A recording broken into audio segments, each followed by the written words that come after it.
नमस्कार, मैं Abhimram Chaudhary, assistant professor, sociology department, SPC government college Ajmer.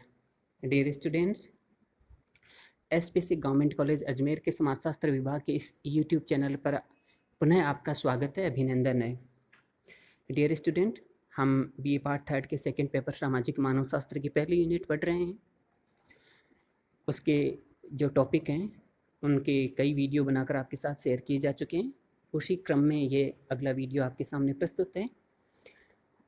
Dear students, हम संस्कृति विकास के सिद्धांत टॉपिक पढ़ रहे हैं। हम जानते हैं कि संस्कृति एक व्यापक और अमूर्त अवधारणा है जिसका समाजशास्त्र और मानवशास्त्र दोनों ही विषयों में बहुत महत्वपूर्ण स्थान है। संस्कृति हमारी समग्र जीवन शैली, सामाजिक विरासत, हमारी व्यवहार प्रणाली का प्रतिनिधित्व करती है। इसके अंतर्गत वह सब चीज़ें आ जाती है जो इंसान ने बनाई हैं, और जो चीज़ें इंसान ने नहीं बनाई है वह हम जानते हैं वह प्रकृति है। संस्कृति का विकास किस तरह हुआ है, किन कारकों से संस्कृति में परिवर्तन होता है, किस तरह विभिन्न संस्कृतियों में आदान प्रदान होता है, किस तरह एक कंपोजिट समेकित संस्कृति का विकास होता है, इन सब चीज़ों की वैज्ञानिक व्याख्या करने वाले जो सिद्धांत है उन्हें हम संस्कृति विकास के सिद्धांत कहते हैं। और मानवशास्त्रियों ने संस्कृति विकास के सिद्धांत हैं उनको मुख्य रूप से चार प्रकारों के रूप में विभाजित किया है। पहला सिद्धांत है उद्विकास, इवोल्यूशन। दूसरा सिद्धांत है प्रसार, डिफ्यूजन। तीसरा सिद्धांत है नवाचार, इनोवेशन। और चौथा सिद्धांत है प्रसंस्कृति ग्रहण, एकल्चरेशन। इन्हें हम प्रक्रियाएं भी कह सकते हैं। इसका कारण है, प्रक्रिया का मतलब है सतत और नियमित रूप से चलने वाली क्रियाएं। क्योंकि संस्कृति में परिवर्तन, विकास, आदान प्रदान सतत रूप से चलता रहता है, इस कारण हम इन्हें संस्कृति विकास की प्रक्रियाएं भी कह सकते हैं।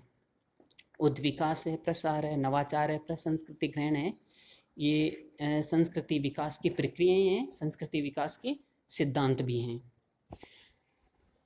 डियर स्टूडेंट्स, हमने इन चार सिद्धांतों में से पहला सिद्धांत उद्विकास है, उसका वीडियो बनाकर आपके साथ शेयर किया था, उसकी चर्चा की थी। उद्विकास का तात्पर्य आप जानते हैं कि यह अवधारणा जैविक उद्विकास से ली गई है और उसी के आधार पर सामाजिक उद्विकास की अवधारणा विकसित हुई है। और हर्बर्ट स्पेंसर ने अपनी पुस्तक प्रिंसिपल्स ऑफ सोशियोलॉजी में सामाजिक उद्विकास की अवधारणा को स्पष्ट किया है और बताया है कि समाज और संस्कृति पर भी यही अवधारणा लागू होती है। संस्कृति विकास का जो उद्विकास का सिद्धांत है, इसी सामाजिक उद्विकास के सिद्धांत के आधार पर संस्कृति के उद्विकास की वैज्ञानिक व्याख्या करता है और ये बताता है कि संस्कृति का उद्विकास सरल से जटिल, सजातीय से विजातीय, कम विभेदीकरण से अधिक विभेदीकरण की ओर क्रमबद्ध और व्यवस्थित ढंग से होता है। और लुइस मॉर्गन ने, जो एक जाने माने मानवशास्त्री हुए हैं, उन्होंने अपने पुस्तक एंशिएंट सोसाइटी में संस्कृति के उद्विकास की 3 अवस्थाएं बताइए जिनका हमने अध्ययन किया था। पहली अवस्था जंगली अवस्था है, सेवेज स्टेज कहते हैं उसे। दूसरी अवस्था असभ्य अवस्था है, इसे बारबेरियन स्टेज कहते हैं। तीसरी अवस्था सभ्य अवस्था है, जिसे सिविलाइज्ड स्टेज कहते हैं। इन 3 अवस्थाओं के उदाहरण के माध्यम से उन्होंने संस्कृति के उद्विकास की व्याख्या की थी। अब आगे इसी क्रम में हम लुइस मॉर्गन ने अपनी पुस्तक एंशिएंट सोसाइटी में परिवार की उद्विकास की भी 5 अवस्थाएं बताई है, जो संस्कृति के विकास के उद्विकास के सिद्धांत को और अधिक स्पष्ट करता है। उसका एक और उदाहरण है। ये बहुत ही इम्पोर्टेंट पुस्तक है और इनके सिद्धांत हैं, उनसे संबंधित सवाल कॉम्पिटिटिव एग्जाम्स में अक्सर पूछे जाते हैं, इसलिए इनका ध्यान रखना है। डियर स्टूडेंट्स, लुइस मॉर्गन ने अपनी पुस्तक एंशिएंट सोसाइटी में परिवार के उद्विकास की 5 अवस्थाएं बताई हैं। पहली अवस्था है रक्त संबंधी परिवार, कंसेंजुअल फैमिली। दूसरी अवस्था है समूह परिवार, पुनर्लुएन फैमिली। तीसरी अवस्था है सिंडेस्मियन परिवार। और चौथी अवस्था है पितृसत्तात्मक परिवार, पेट्रियार्कल फैमिली। पांचवी अवस्था है एक विवाह परिवार, monogamous family. Lewis Henry Morgan ने परिवार के विकास के इन 5 चरणों के माध्यम से ये स्पष्ट किया है कि किस तरह संस्कृति का उद्विकास इस तरह अलग अलग चरणों में क्रमबद्ध और व्यवस्थित ढंग से होता है। लुइस मॉर्गन ने जो सबसे पहला परिवार का चरण बताया है, उसकी अवस्था बताई है, वह रक्त संबंधी परिवार है, जिसे इंग्लिश में कंसेंजुएंट फैमिली भी कहते हैं।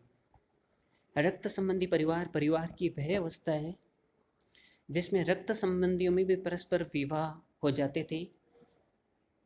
यह यौन साम्यवाद की अवस्था थी। इसमें कोई नियम, निषेध और वर्जनाएं नहीं थी। यह अव्यवस्थित और स्वच्छंद प्रकृति के परिवार थे।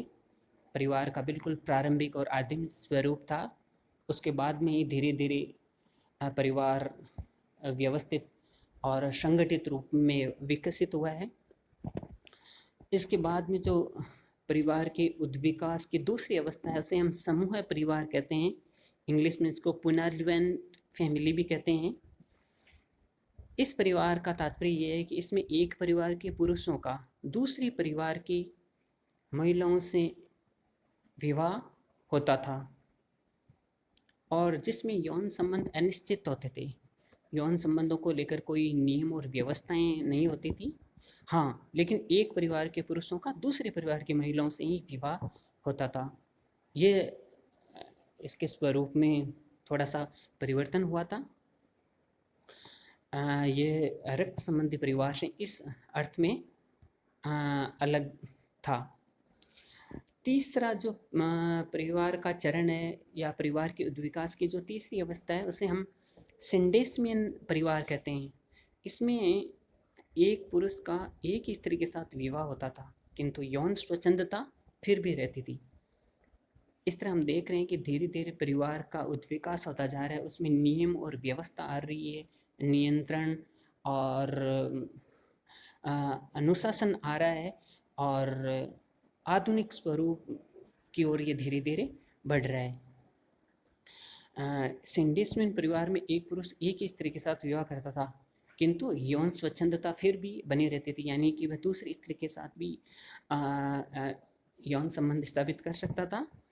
तो इस तरह ये जो सिंडेस्मियन परिवार है, यह रक्त संबंधी परिवार और समूह परिवार उन पूर्व की दो अवस्थाओं से थोड़ा अलग स्वरूप है परिवार का। इसके बाद में जो चौथी अवस्था है परिवार के विकास की, उसे हम पितृसत्तात्मक परिवार कहते हैं, पेट्रियार्कल फैमिली। इसका तात्पर्य है कि इसमें पुरुष प्रधान होता था, पुरुषों का आधिपत्य होता था तथा पुरुष एक से अधिक स्त्रियों के साथ विवाह संबंध और यौन संबंध कर सकता था। लेकिन ये अनिवार्य नहीं था कि पुरुष एक से अधिक स्त्रियों के साथ यौन संबंध स्थापित करेगा ही, ऐसा आवश्यक नहीं था, लेकिन उसे अनुमति थी, वह कर सकता था और पुरुषों का प्रभुत्व होता था, पुरुष प्रधान होता था। महिलाओं को इसमें अधिकार और स्वतंत्रता नहीं होती थी। इसके बाद में जो पांचवा परिवार के उद्विकास का चरण है वह है एक विवाह परिवार। एक विवाह परिवार जिसे हम मोनोगेमस फैमिली भी कहते हैं, यह विवाह और परिवार का आधुनिक और वर्तमान स्वरूप है। इसमें एक पुरुष का विवाह एक स्त्री से होता है और इसमें यौन संबंध और वैवाहिक संबंध संबंधी वर्जनाएं, निषेध, अनुशासन और नियम लागू होते हैं जिनकी पालना की अपेक्षा समाज और परिवार के सदस्य करते हैं और उनकी पालना की जाती है। यह एक परिवार जो पांचवा परिवार के विकास का स्वरूप है, यह आधुनिक परिवार का प्रतिनिधित्व करता है। इस तरह लुइस मॉर्गन ने हमें समझाया है कि उद्विकास के इस सिद्धांत के आधार पर यह स्पष्ट किया है कि परिवार जो संस्कृति का एक महत्वपूर्ण घटक है, एक आधार है, एक महत्वपूर्ण सामाजिक संस्था है, एक बुनियादी सामाजिक संस्था है जिसका उद्विकास इन 5 चरणों में हुआ है। इस प्रकार हम देखते हैं कि उद्विकास का ये सिद्धांत है, ये संस्कृति के विकास की वैज्ञानिक व्याख्या करता है, लेकिन फिर भी हम देखते हैं कि इस सिद्धांत की भी अपनी कुछ सीमाएं हैं। यह विकास की जो व्याख्या करता है वो समान अवस्थाओं में और एक ही क्रम में मानते हुए करता है, और इस स्थिति में नवाचार है, प्रसार है, प्रसंस्कृति ग्रहण है, उन सिद्धांतों की प्रक्रियाओं की उपेक्षा होने लगती है। इसलिए यह सिद्धांत भी अपने आप में पर्याप्त व स्पष्ट नहीं है, लेकिन फिर भी यह सिद्धांत समाज और संस्कृति के विकास की वैज्ञानिक व्याख्या करने का प्रयास करता है। इसके आगे के जो सिद्धांत है उनमें संस्कृति उद्विकास के, संस्कृति में आदान प्रदान के, परिवर्तन के और कौन कौन से नए सिद्धांत हैं, नई प्रक्रियाएं हैं, उनको हम पढ़ेंगे। ये चर्चा जो थी ये संस्कृति विकास के उद्विकास के सिद्धांत को समझाने के लिए थी, और हमने लुईस मॉर्गन की पुस्तक और उनकी पुस्तक में उनके दिए उदाहरणों के माध्यम से इस सिद्धांत को समझने का प्रयास किए। डियर स्टूडेंट, मैं समझता हूँ कि आपने संस्कृति विकास के उद्विकास सिद्धांत और इस प्रक्रिया को समझा है, और इसके आधार पर आप आगे के जो सिद्धांत हैं उनको भी आसानी से समझ सकेंगे, ऐसा मेरा विश्वास है। इसके साथ ही मैं एक और चीज़ आपके साथ शेयर करना चाहता हूँ। टीचर का और ऑनलाइन टीचिंग लर्निंग का उद्देश्य केवल आपको सब्जेक्ट की जानकारी देना या सब्जेक्ट के कॉन्सेप्ट है उनकी व्याख्या करना या उनको समझाना ही नहीं है।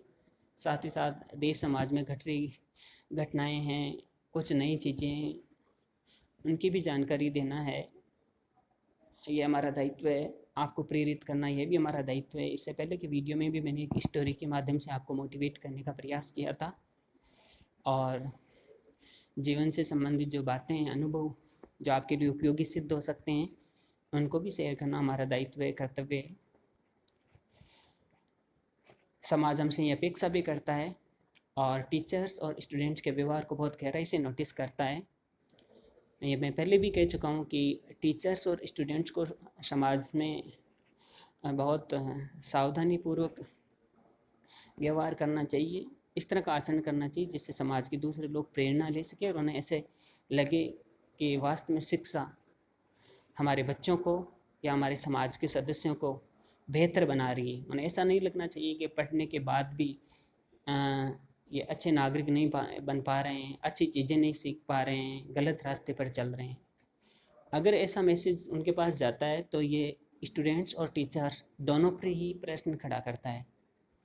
तो मेरा आपसे ये निवेदन है कि टीचर्स और स्टूडेंट्स दोनों की ये सामूहिक जिम्मेदारी है कि वो अपना आचरण अनुकरणीय रखें। स्टूडेंट का काम है पढ़ना, ज्ञान अर्जित करना, अनुशासन का पालन करना, माता पिता गुरुजनों के बताए मार्ग पर चलना, अपने करियर भविष्य के बारे में सोचना, समय का सदुपयोग करना, अच्छी चीज़ें सीखना, समाज में एक जिम्मेदार व्यक्ति के रूप में व्यवहार करना, क्योंकि वो इस प्रक्रिया से गुजर रहे हैं। अभी वो समाज का भविष्य हैं। परिवार और समाज की गुरुजनों की उनसे अपेक्षाएं हैं, और टीचर्स का इससे भी बड़ा दायित्व है। वो समाज के टॉर्च बियरर्स हैं, मार्गदर्शन करता है, दिशा निर्देशक हैं।